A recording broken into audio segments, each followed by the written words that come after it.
meron din bang hula o paunang pahayag ang Biblia patungkol sa karapatan ng kapatid na Felix Manalo bilang sugo ng Diyos? Meron, kapatid na Glenn. At kukuha tayo ng isa no, sa napakaraming Napakarami hula. po niyan, opo. Patotoo ng Biblia tungkol sa kanyang pagiging sugo. Mga kaibigan, ang isa po sa mga hula na nagpapatotoo sa pagiging sugo ng kapatid na Felix Manalo, mababasa po natin dito sa Apokalipsis sa 7:2, ganito ang nakasulat. Dito na po sa Young's Literal Translation, sa Filipino na po.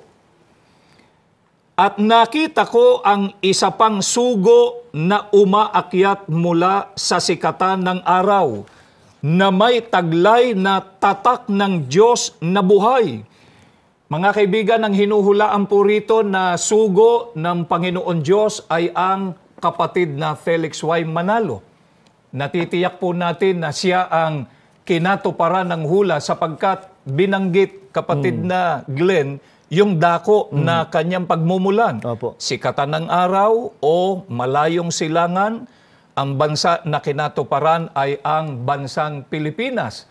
At ayon sa hula, taglay ng sugo ang tatak ng ating Panginoon Diyos.